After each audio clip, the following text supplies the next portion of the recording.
In this video, I show you how to pick a 3D printable army for your tabletop war game. But before we get into today's video, just want to share with you what the GGGGs are for this month.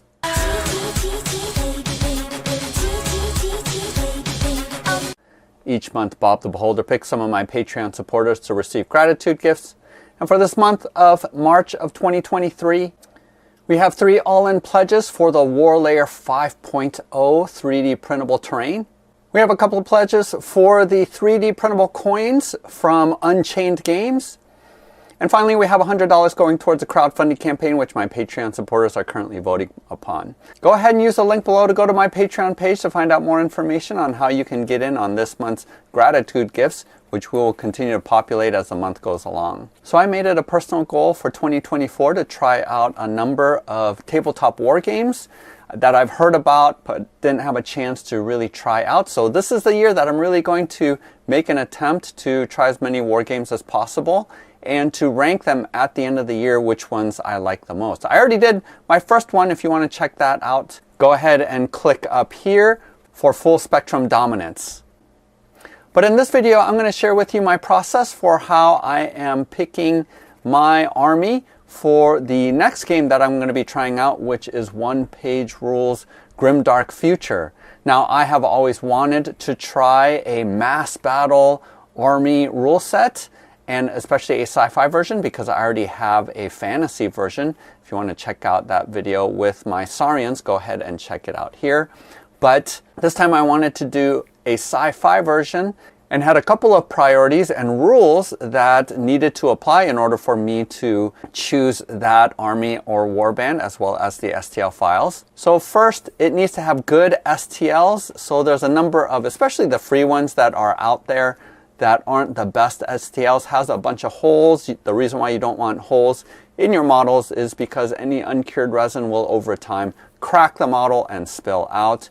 So I really wanted good STL files and not necessarily pre-supported, because with my resin printer, the Haygears, I prefer to do the auto supports from that slicer instead. But many of the models, especially the ones that you pay for, do come pre-supported now. Second priority is that I need to be able to print out most of the units in the army list. There's a number of good STL files that are out there, but many of them don't have enough files in order to be able to print out a lot of the army list. And then finally, and the most importantly, is it has to have the rule of cool. I really need to like the files. I need to be able to look at it and say, man, that is really cool, because at the end of the day, especially with mass armies, I need to really be motivated to paint them up. So unless they're really cool, I probably will lose interest in painting them. So with these 3 categories in mind, I did go ahead and go to One Page Rules Discord channel and inquired whether or not there was a local chapter of One Page Rules players. So I found a separate Discord for St. Louis players. And the timing was perfect, because they were just beginning a slow grow campaign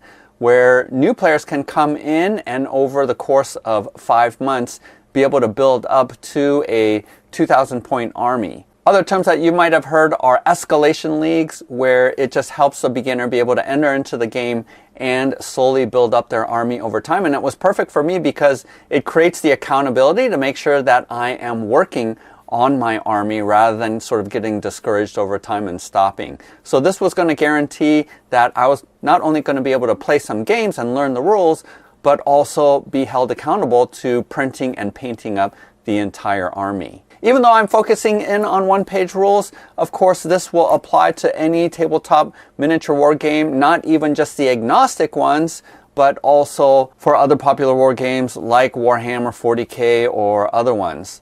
Especially since One Page Rules creates their units based off of comparable Warhammer 40K armies. So one of the awesome things about One Page Rules is if you go over to their wiki and click on Grimdark Future and then look at their miniatures, if you click on that, you can go to any of these armies that they have available. Let's click on Human Defense Force, which is basically the Astra Militarum or the Imperial Guard.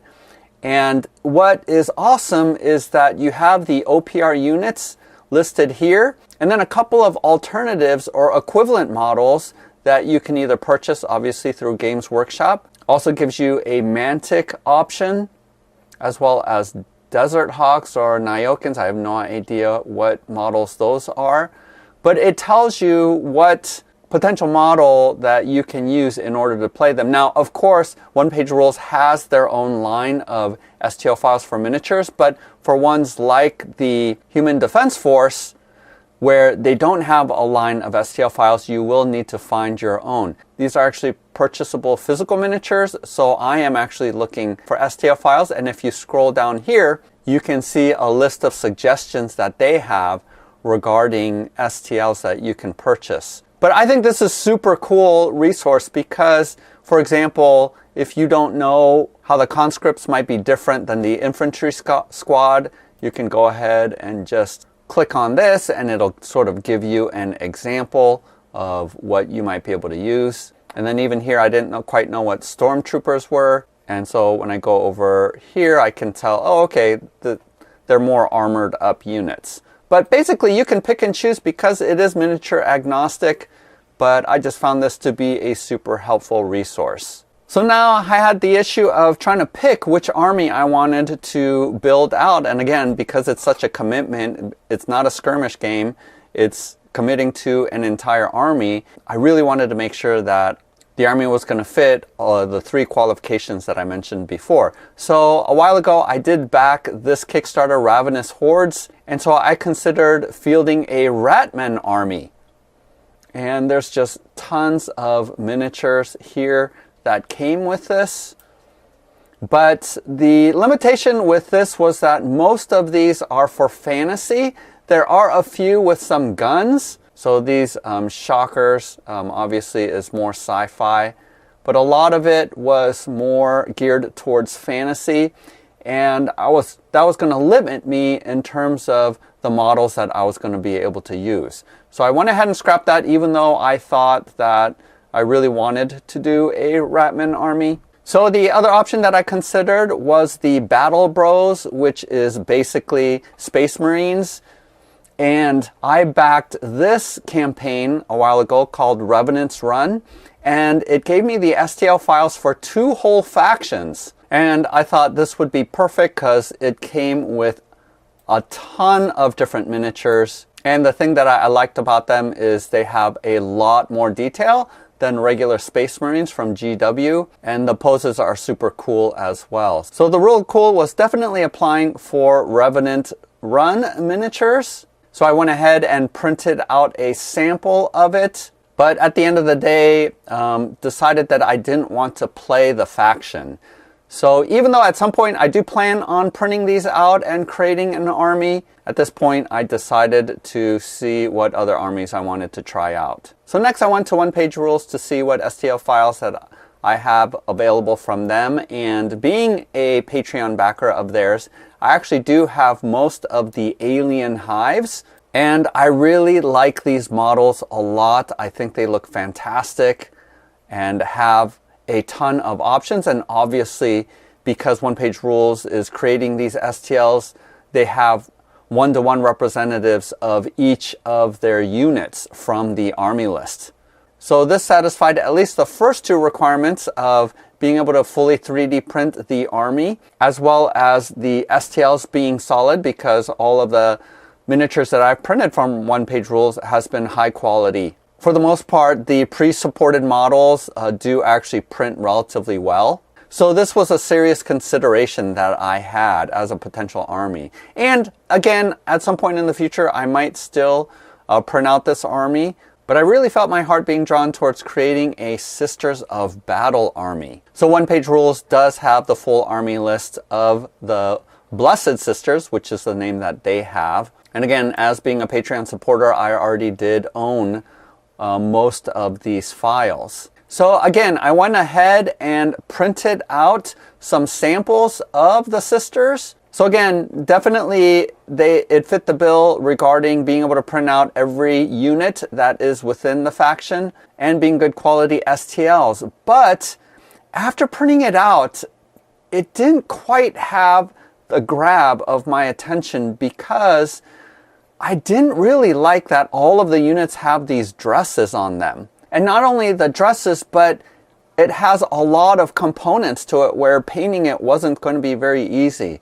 Also, these shoulder pads, the aesthetic of them being so pointy really wasn't doing it for me. So unfortunately, even though I would be able to print out the entire army with these STLs, I went looking for cooler miniatures. So that brought me to Heroes Infinite, where they actually have 2 Grim Darkness of the Inquisition, Part 1 and Part 2.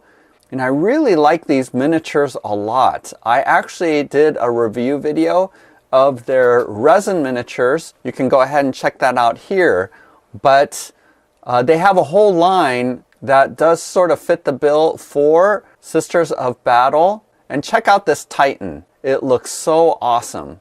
Heroes Infinite has a certain aesthetic that I really like about them. And their range of models is pretty broad. So I would be able to field most of the army.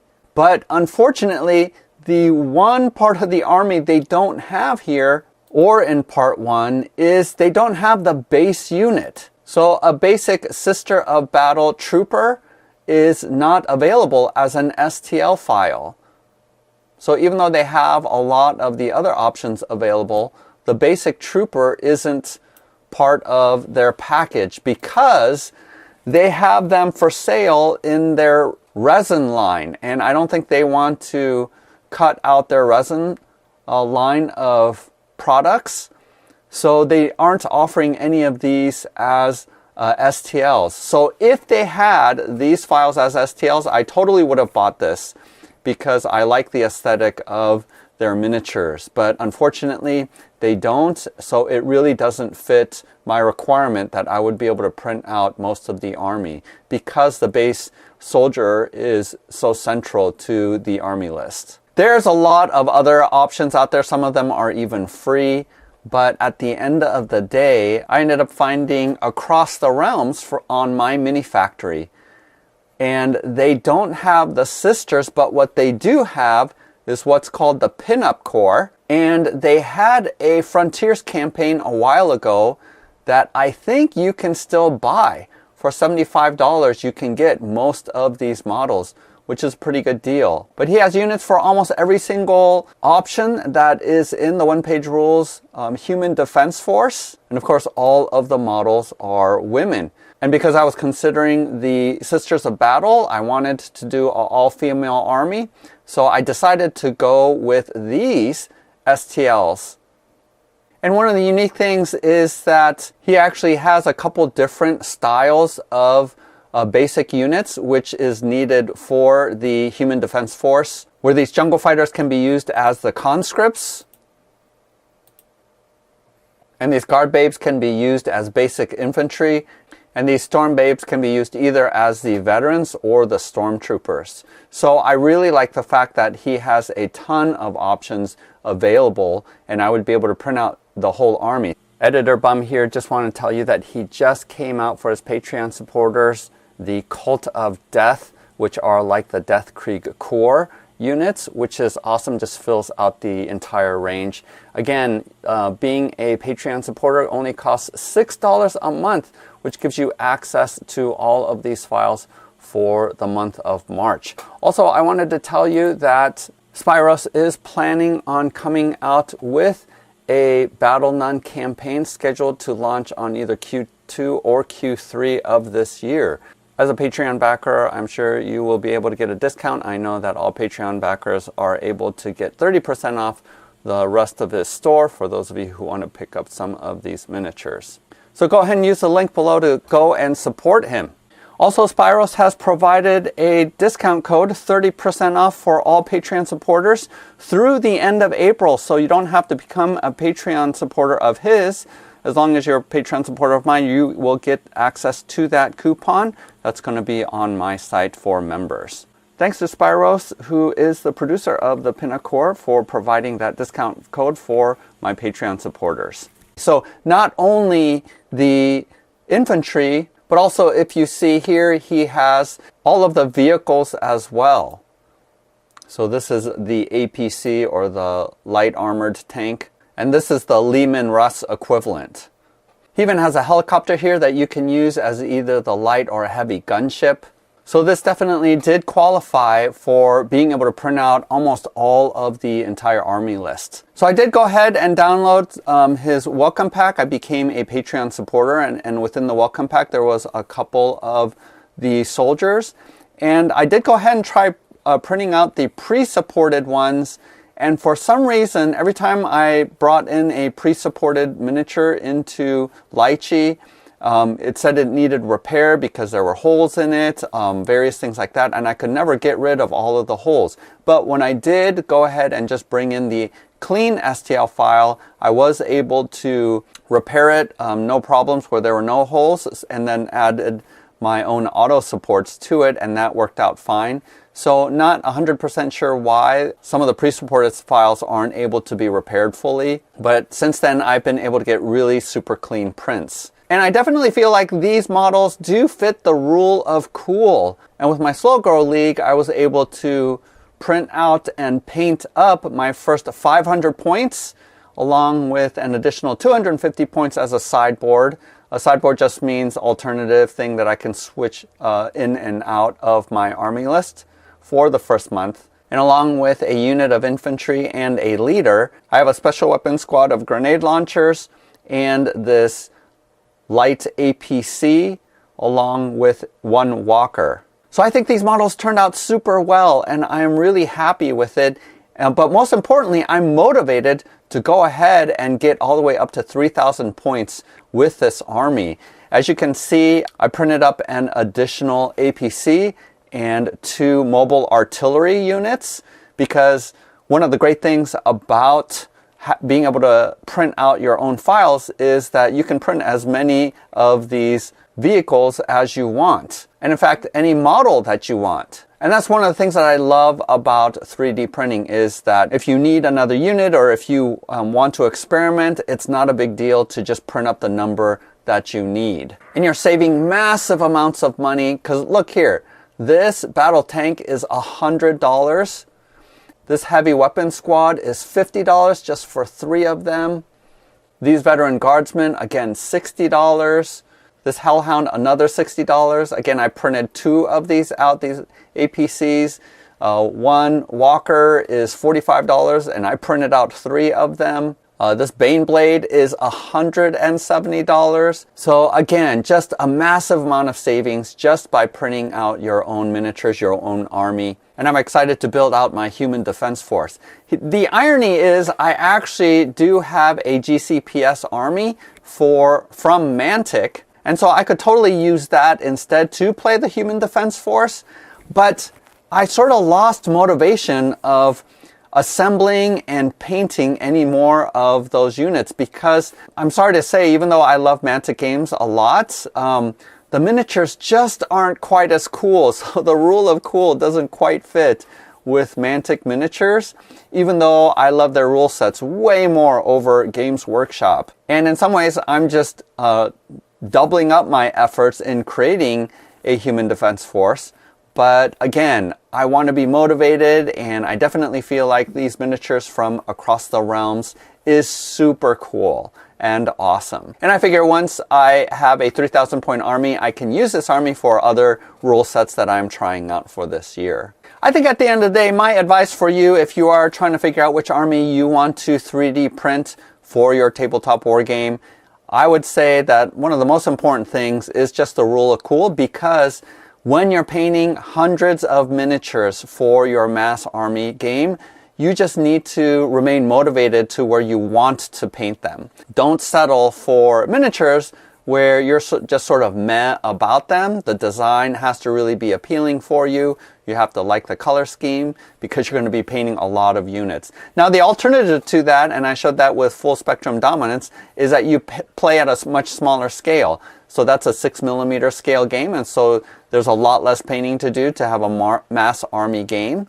like that. But if you're going to be sticking to 28mm gaming, then I definitely say it is super important for you to like the miniatures that you are painting up. And that's why I don't regret not using the one-page rules Blessed Sister models, because even though they were functional and they were feasible, and I came really close to pulling the trigger and just using those miniatures, I'm glad that I looked for alternatives, and at some point I'm hoping to actually field not only Sisters of Battle, but also a alien Hives force.